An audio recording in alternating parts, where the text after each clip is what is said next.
কেমন আছেন সবাই? স্মৃতিচিত্রের একটি নতুন ব্লগে আপনাদের সবাইকে স্বাগত। এখন ঘড়িতে সকাল 8টা।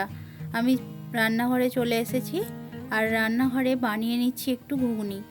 ঘুগনিটা কালকেরই ছিল, আজকে শুধু একটু গরম করে নিচ্ছি। আজকে বিশেষ কিছু রান্না হচ্ছে না। আসলে 2-3 দিন ধরে এত বৃষ্টি হচ্ছে, কিছু রান্না করতেই ভালো লাগছে না।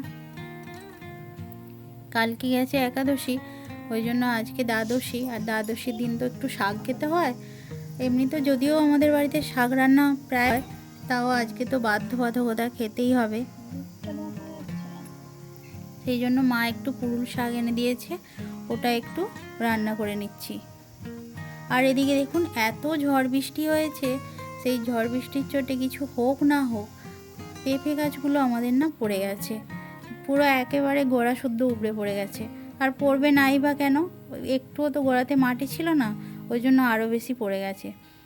সাম্যর বাবা সেই জন্য ওই বাঁশ দিয়ে কাঁচি মতো করে ওই গাছটায় হেলান দেবে বলে কেটে নিচ্ছে।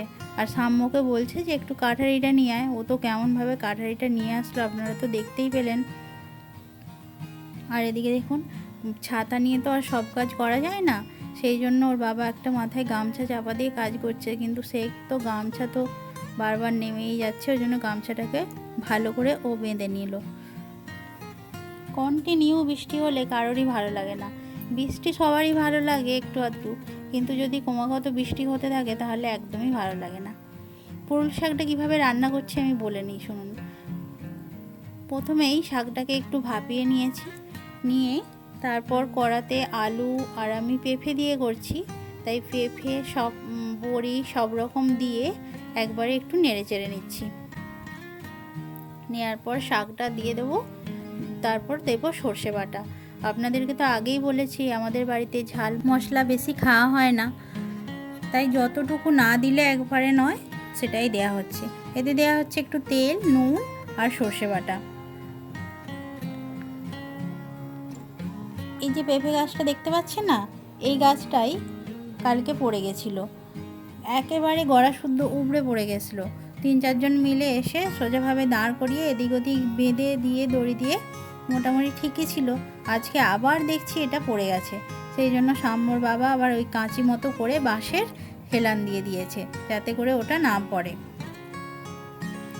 আর এদিকে দেখুন আমি একটু তিল আর মগজদানা দুটোকে পেস্ট করে নিয়ে একটু বড়া মতো করে নিচ্ছি। সাম্যর শরীরটা আজকে খুব একটা ভালো নয়, সেই জন্য আজকে বেশি কিছু, একে বৃষ্টি হচ্ছে তার উপরে ছেলের শরীর ভালো নয়, সেই জন্য বেশি কিছু আর রান্না হচ্ছে না। এরপরে হবে পেঁপের তরকারি। চলুন পেঁপের তরকারি করতে করতে আপনাদের একটা কথা বলে নিই বলতে, কাল এর আগের দিন যে আমি দক্ষিণেশ্বরে ভিডিওটা দিয়েছিলাম, তো আমাকে অনেকেই জিজ্ঞেস করেছিল যে ওখানে কিভাবে প্রসাদ গ্রহণ করা হয় বা প্রসাদ গ্রহণ করতে গেলে কি কি করতে হবে। তো প্রথমেই বলি, ওখানে 9টা থেকে টিকিট দেওয়া হয় প্রসাদ গ্রহণের জন্য। 9টা থেকে 10:30 পর্যন্ত দেওয়া হয় আপনাদেরকে গেলে, তাই ওখানে একটু আর 10:30 করে ওই সময়ের মধ্যে শেষ হয়ে যায়, মানে ওই সময় পর্যন্ত আর কি টিকিটটা দেয়, তারপরে আর টিকিটটা দেয় না। সেই জন্য কেউ যদি দক্ষিণেশ্বরে প্রসাদ গ্রহণ করতে চান তাদেরকে অবশ্যই সকাল সকাল ওখানে পৌঁছতে হবে। আর প্লেট পিছু 100 টাকা। অবশ্যই ওরা খাবার রিপিট করে, তবে প্লেট পিছু 100 টাকা করে নেয়। টেবিল চেয়ারে খাওয়ানো হয়, আর বিভিন্ন ধরনের আইটেমও থাকে খাবারে। আমরা যেদিন খেলাম সেদিন ছিল রাইস ছিল, তার সাথে ছিল একটু পোলাও আর একটা সমস্ত রকম সবজি দিয়ে একটা তরকারি, ডাল, চাটনি, শুক্তো, পায়েস, পাঁপড়, আর মনে পড়ছে না, এগুলো ছিল মোটামুটি। আর আদ্যাপীঠে যে হচ্ছে যে এই টিকিটটাই 60-70 করে নেয়, তবে আদ্যাপীঠে টাইমটা অনেকটা বেশি। সকালের দিকে যেমন তাড়াতাড়ি শুরু হয়ে যায় টিকিট দেওয়ার ক্ষেত্রে, আবার টিকিট অনেকক্ষণ পর্যন্ত আপনারা পেতে পারেন। সেই জন্য দক্ষিণেশ্বরে একটু টাইমটা কম থাকে, মানে 9টা থেকে শুরু হয় আর 10:30টায় শেষ হয়ে যায়। খাওয়ানো শুরু হয় 1টা নাগাদ। যারা সিরিয়াল হিসেবে খাওয়ানো হয়, যারা প্রথমের দিকে টিকিট কাটে তাদেরকে প্রথমে ব্যাচে বসানো হয়, আর যারা তারপরে শেষের দিকে টিকিট কাটে তাদেরকে শেষের ব্যাচে বসানো হয়। এইভাবে খাওয়ানোটা হয়, খুব সুন্দরভাবে হয়। আমি যতটুকু জানতাম আপনাদের বললাম।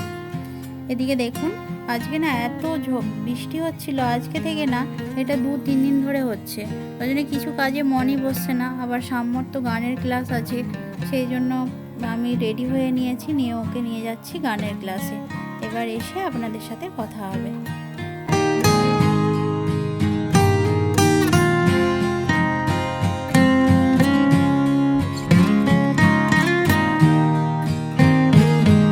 চলুন, গানের ক্লাস থেকে চলে এসেছি, এসে দুপুরে খাওয়া দাওয়া করে একটু ঘুমিয়েও নিয়েছি। এখন হলো সন্ধ্যে 7টা। সাম্য পড়তে বসেছে, আর আমারও কিছু কাজ ছিল স্কুলের, সেই জন্য আমিও বসেছি। কিছু প্রশ্নপত্রও তৈরি করা ছিল, সেই জন্য সেটা নিয়েই বসেছি।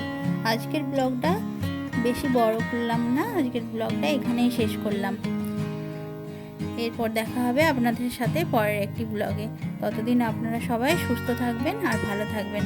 আর যদি আমার ভিডিওটি ভালো লেগে থাকে তবে অবশ্যই সাবস্ক্রাইব করে দেবেন, আর কমেন্ট আর লাইক করে দেবেন। আপনাদের একটা লাইক আমাকে এগিয়ে যেতে সাহায্য করবে, আর তার সাথে ভিডিও বানাতে উৎসাহিত